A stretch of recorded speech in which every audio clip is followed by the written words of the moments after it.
Bonjour tout le monde, aujourd'hui, jour exceptionnel, on est très content, on est très content. Vous l'avez vu la semaine dernière, on a fait 2 vidéos sur Dune, on était en roue libre et En roue libre. aujourd'hui on va être encore plus en roue libre parce qu'on Tout de sort de suite. l'avant-première de Dune 2 et quelle claque en fait, quelle claque, on a mangé du sable pendant 2 heures et demie, c'était super et Ah on s'est oui. régalé en plus. Oh là, j'avais soif en sortant On du s'est film, régalé, je vous on le vient de dis. se prendre une carafe entière de 2 litres, c'est vraiment super, c'est fantastique. On va sûrement faire 2 vidéos, une vidéo sans spoiler qui est celle-ci et une vidéo avec spoiler qui sortira un petit peu plus tard pour que vous ayez le temps d'aller voir ce film et on C'est commence tout de parti, suite. on y va tout de suite parce qu'il y a énormément de choses à vous dire. Il y a énormément de choses dans ce film. L'histoire du film, c'est la suite directe de la première partie.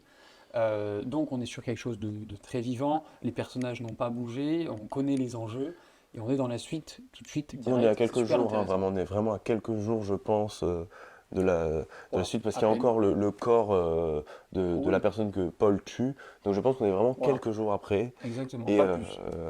et donc en fait, pendant tout ce film, on va suivre Paul Atreides, qui va apprendre à connaître les Fremen, apprendre à connaître leur culture, évoluer avec eux, et va se En même confronter temps, à la maison des Harkonnen, à l'Imperium, à toutes les grandes menaces qui composent Arrakis. le film développe une histoire énormément, agrandit le spectre, je trouve, parce qu'il y a beaucoup plus d'enjeux, notamment de la maison Atreides qui prend ou non sa revanche. Du moins, il y a une tentative de prendre sa revanche face à la maison Harkonnen. Il y a cette opposition-là. Il y a la position du peuple Fremen parce que ça se passe sur Arrakis, sur Dune, et donc il y a également, ça fait déjà un troisième peuple. Ensuite, il y a également la relation à l'empereur, à l'Imperium, ça fait un quatrième élément. Et ensuite, il y a également la relation avec les autres maisons par rapport aux actions des Harkonnen et le rapport de tout ça à l'Imperium. Et l'Imperium qui essaye Et, j- de et j- tirer et son épingle du jeu entre eux et de contrôler les maisons. extrêmement Plus parti. Les Bene Gesserit qui sont extrêmement présentes.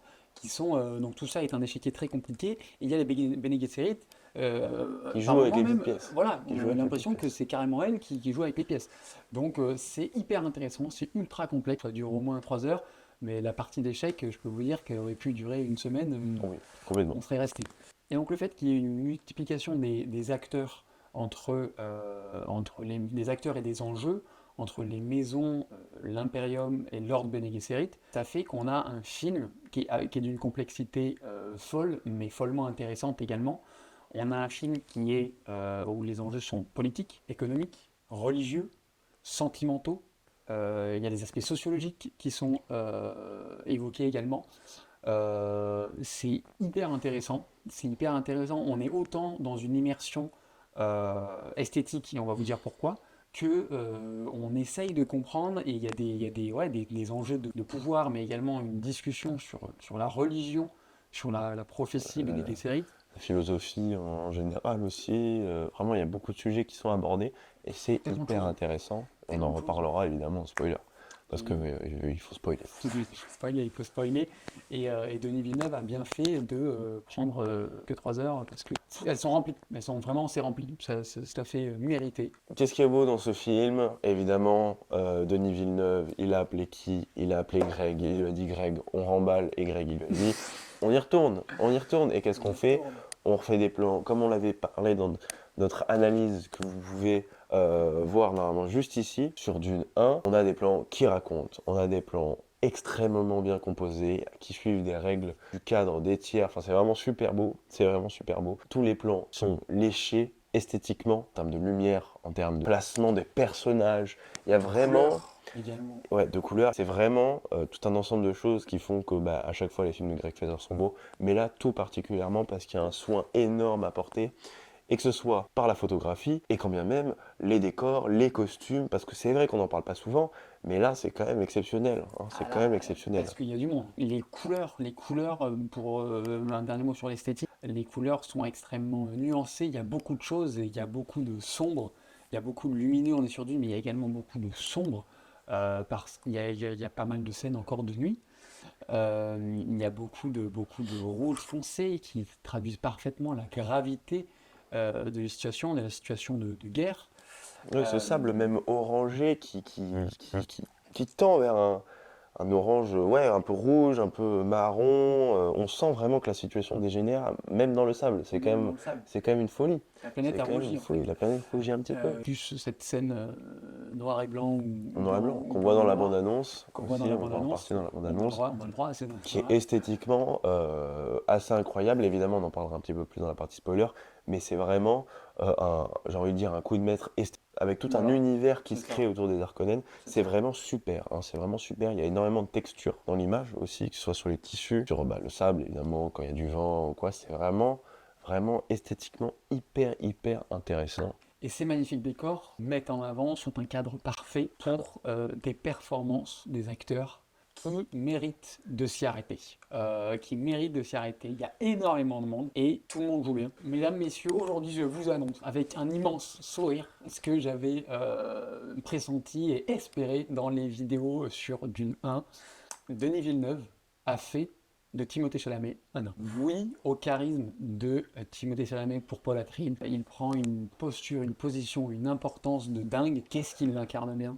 Qu'est-ce qu'il l'incarne bien? Ça fait du bien. Parce que c'était pas évident et ça porte le film. Ouais, comme on le disait C'est sur magnifique. notre analyse, on a vraiment ce personnage-là qui est en train de devenir adulte. Ben là, ça y est, il est adulte, il a du Exactement. charisme, il a du poids, il a cette prestance, cette ampleur en fait qu'il était en train de prendre en fait. Mais là, il l'a complètement embrassé et d'autant plus amené par les autres acteurs qui l'accompagnent, qui jouent très bien. Évidemment Zendaya, parce qu'elle prend elle aussi plus de place dans cette histoire, mais qui est vraiment très juste dans son jeu, Ouais. qui a vraiment un personnage qui est lui aussi hyper intéressant. La performance est vraiment pas mal. Austin Butler. Austin Butler, Austin Butler. En vrai Harkonnen, je peux vous dire qu'il fait peur. c'est très fort. Je peux vous dire C'est très fort. qu'il fait peur. On a vraiment un méchant De euh, qualité. de qualité. Déjà le baron dans le 1, il faisait flipper, mais alors Alors lui, lui, alors lui, il est taré, hein. mais alors lui, il est Sortez, au-dessus. sortez pas tout seul sur Arrakeen, je vous le dis. Ah, il est au-dessus, c'est quelque chose. Ah, il est vraiment impressionnant. Il a vraiment cette folie dans le regard Ouais. et il joue hyper bien. Il est Il fait absolument vraiment flipper. Et c'est ça qui est bien, ça nous met un vrai méchant en face de Timothée Chalamet et ça c'est super cool. C'est super Et ça cool. c'est super cool. Et le reste du cast n'est pas non plus à jalouser parce que même s'ils sont plus en retrait, on a quand même Florence Pugh, Florence Pugh Rebecca qui joue bien, Ferguson qui maîtrise son personnage, j'ai l'impression, à la perfection. ouais. Qui Et- est complexe, personnage qui est qui est complexe, complexe, qui évolue complètement par rapport au qui premier. évolue énormément et qui prend une place superbe. On en parlera, on va en parler dans la partie spoil, mais c'est très intéressant. Il y a une vraie évolution et une avancée. Moi personnellement, j'ai mis une petite réserve sur le personnage de Javier Bardem, donc j'imagine qu'il est comme ça dans les livres. Mais là, on a ce personnage-là qui prend déjà une touche d'humour qu'il n'avait pas dans le premier, Mhm. hyper sérieux. Là, il est un peu dans la déconne, donc moi ça m'avait un petit peu refroidi. Et il a un autre trait dont on parlera dans la partie spoiler qui m'a un petit peu dérangé par rapport au personnage que c'était dans le 1. Après, j'imagine que c'était normal, mais je n'ai pas vu de véritable évolution comparé à tous les autres personnages. J'avais l'impression qu'en fait, lui, déjà, il était déjà comme ça, mais on l'avait pas vu dans le 1. C'est un personnage un petit peu plus simple, mais un qui est important. La musique, on a beaucoup parlé, on a parlé de l'image, le son, qui est très important dans la partie 1. La musique est encore une fois importante en étant moins présente. La musique est un petit peu plus en retrait, qui est encore très fine, qui est extrêmement, je dirais, profitable, plaisante, pardon, parce qu'elle est là au bon moment. C'est très précis parce que j'ai envie de dire l'image, l'esthétique de l'image et l'histoire prennent tellement de place que la musique On n'avait était pas très besoin, haute, mais on n'avait pas besoin le d'être reste est immense. autant, Le reste est immense. Voilà. autant là, et on a vraiment cette musique qui prend de l'importance parce qu'elle n'est pas là. Elle prend vraiment de l'importance parce qu'elle n'est pas là. Et donc quand elle y est, il me semble qu'on l'avait dit aussi dans la première partie, mais on, on- on l'observe vraiment. On l'observe vraiment, on l'entend, on la ressent, elle fait partie de l'action. Et j'ai envie de dire quelle action. Il y a un lien J'ai envie de dire quelle quelle action action. parce qu'on enchaîne plusieurs épisodes vraiment d'action qui sont d'une maîtrise par Villeneuve, que ce soit dans l'enchaînement des plans, du montage. C'est-à-dire qu'on se perd jamais. Il y a Et, énormément et de scènes d'action, de combat. on est hyper immergé à l'intérieur de ces scènes d'action. Mhm. C'est vraiment hyper maîtrisé, que ce soit dans la chorégraphie. Les chorégraphies sont folles, les scènes en l'air, les scènes d'hélico et d'ornicoptère sont incroyables. Les scènes de bombardement sont incroyables aussi. C'est extrêmement immersif et le son, les effets sonores cette fois-ci rendent l'expérience vraiment très forte. Très très forte. Ouais, Très très forte. d'autant plus qu'on a pu le voir en IMAX. Et si vraiment il y a un film à aller voir en IMAX en ce début d'année, c'est sûrement Dune. Voire même de toute l'année, parce qu'une production de cette qualité-là, de cette beauté-là, faite pour ce format-là précisément, Parce que c'est quelque vraiment chose. quelque chose, hein, c'est vraiment quelque C'est chose. vraiment quelque On chose. l'avait déjà dit sur d'autres films, je repense à Oppenheimer par exemple, mais même dans la partie 1, on se régalait quand on avait vraiment ces séquences IMAX. Là, c'est tout le long du film. Tout le, Tout le 100% long. du film a été filmé avec des caméras IMAX. Donc profitez-en et allez le voir en IMAX. Vous ne serez absolument pas déçus. Non, ça c'est sûr. Voilà ce qu'on avait à vous dire sur Dune 2 sans spoiler. Évidemment, on se retrouve dans 3 jours exactement, vendredi, pour pouvoir spoiler. Vous aurez une vidéo complète sur ça, ça va être super. En attendant, quelle note a-t-on mis à Dune 2? Quelle note a-t-on mis à Dune 2? Quelle note? Point d'exclamation, non pas point d'interrogation. La note maximale. La note La maximale. note maximale, La note parce que maximale. c'est immense. C'est rempli. C'est rempli. C'est une immense œuvre. Quand on est sorti de la séance, on s'est dit que si le. C'est dit texto, hein, On se dit texto, si le 3, s'il rate pas le 3, qui rate pas le 3, c'est une des plus grandes trilogies de tous les temps. si ce n'est la plus grande trilogie de tous les temps, dans le travail qui est mis, dans les idées, dans l'adaptation, la représentation, la manière dont l'histoire est racontée, La qualité du complexité. sous-texte, c'est magnifique. Les amis, on espère que ça vous a plu. Vraiment, dites-nous, faites-nous un retour sur votre expérience de Dune, du 1, du 2, des vidéos aussi. Donnez-nous votre avis. On a hâte avec vous, de partager un petit peu les opinions, qu'est-ce que vous avez aimé, qu'est-ce que vous n'avez pas aimé, et de discuter du film, quoi, tout simplement. Bon, allez, voilà, n'hésitez pas à vous abonner. N'hésitez pas à vous abonner, à mettre un petit like et à vous abonner sur tous nos autres réseaux, TikTok, Instagram, tout ça, tout ça.